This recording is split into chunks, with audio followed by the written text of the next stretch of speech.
الحمدللہ رب العالمین والصلاة والسلام علی سید الانبیاء والمرسلین اما بعد فاعوذ باللہ من الشیطان الرجیم بسم اللہ الرحمن الرحیم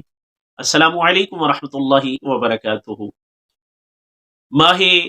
پیارے آقا صلی اللہ تعالی علیہ وسلم، آقا کا مہینہ، شعبان کا مہینہ، پیارا پیارا مہینہ،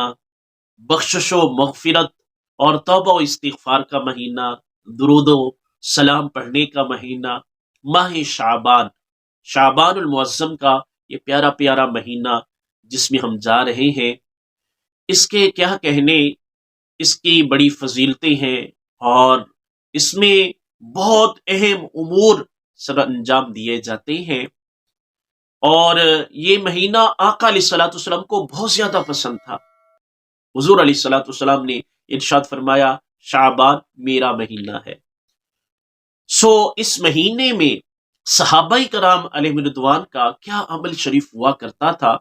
تو جانیے حضرت سیدنا انس بن مالک رضی اللہ تعالیٰ عنہ فرماتے ہیں کہ صحابہ کرام کا یہ معمول تھا کہ جب شعبان المعظم کا مہینہ تشریف لاتا تو جو صحابہ کرام علیہ رضوان صاحب نصاب ہوا کرتے تھے، جن کے پاس اتنا مال ہوتا تھا جو زکوٰۃ وغیرہ نکال سکتے ہیں، تو وہ اپنی زکوٰۃ کو اس مہینے میں ادا کرتے تاکہ غربا مساکین بھی رمضان شریف کے مہینے کے روزوں کو احسن طریقے سے رکھ لیں۔ اسی طرح سے فرماتے ہیں حکام اپنے قیدیوں کو طلب کرتے، جن پر شرعی سزائیں وارد ہوتی، جن کو دینی ہوتی، ان کو شرعی سزائیں دیتے، تعزیرات کا سلسلہ ہوتا، اور جن کے چھوٹے موٹے جو کرائم ہوتے اور تھوڑے بہت معاملات ہوتے، ان میں سے جس کو چاہتے مناسب شریعت کے روح سے اس کو آزاد کر دیتے۔ اسی طرح سے تاجر حضرات اپنے قرضے وصول کرتے اور جس کو قرض دینا ہوتا اس کو وہ قرض دے دیا کرتے تھے۔ کیوں؟ اس لیے کہ ماہ رمضان ماہ غفران، ماہ رحمت آنے والا ہوتا۔ بعض صحابہ کرام علیہ رضوان تو اس مہینے یعنی آنے والے مہینے رمضان شریف کے آغاز پر ہی اپنا دنیاوی معاملات سے جو سب کچھ اپنے معاملات کو نبٹا کر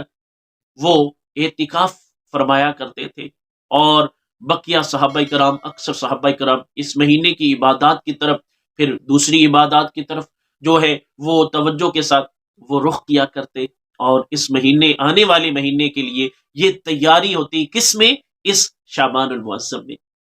ذرا دیکھیے کہ صحابہ کرام کا کیسا جذبہ تھا کہ وہ ماہ شعبان میں اپنے تمام معاملات کو وہ درست کر لیا کرتے تھے، دنیاوی حوالہ سے جتنے بھی مسائل درپیش ہوتے ان کو حل کر لیا کرتے تھے، تاکہ رمضان شریف کے مہینے میں زیادہ سے زیادہ عبادت کی جائے۔ ایک وہ صحابہ کا جذبہ اور ایک ہمارا یہ جذبہ کہ اب دیکھیے گا بعد یا بلکہ ابھی سے ہی تیاری ہو رہی ہے کہ رمضان شریف میں کیا کیا لگانا ہے اور کس طرح سے دنیا کمانی ہے، اور کس لحاظ سے چیزوں کے بھاؤ جو ہیں وہ مہنگے کرنے ہیں، کس طرح سے ریٹ جو ہیں وہ بڑھانے ہیں، اور قیمتیں جو ہیں وہ ڈبل بلکہ اس سے بھی زیادہ کرنی ہے، دگنی چگنی کرنی ہے۔ یہ سب معاملات ہوتے ہیں۔ افسوس اللہ تعالی ہمیں صحابہ کرام علیہ رضوان جیسا جذبہ ایمانی عطا فرمائے، ان جیسا شوق عبادت عطا فرمائے، ذوق عبادت عطا فرمائے، اور آنے والے مہینے کو لحاظ سے مرحبا کہیں کہ اس میں ہم زیادہ سے زیادہ اللہ کے قریب ہونے والے اعمال کو سر انجام دیں اور نیکیوں کا ایک ذخیرہ اکٹھا کریں اپنے لیے۔ اللہ تعالیٰ جل مجدہ الکریم آج کی اس ویڈیو اور اس پیغام کو جو بیان کیا گیا، اس میں غور و فکر کی توفیق عطا فرمائے، ہمیں تدبر و تفکر کا جذبہ عطا فرمائے۔ اگر ویڈیو اچھی لگی ہو دوسرے لوگوں تک شیئر کیجئے۔ تمام نئے آنے والے دوستوں سے گزارش ہے اس چینل کو سبسکرائب فرمائیں، نیکی کے کاموں میں ہمارا ساتھ دیجیے، اپنا بہت سارا خیال رکھیے۔ ملتے ہیں نیکسٹ ویڈیو کے ساتھ۔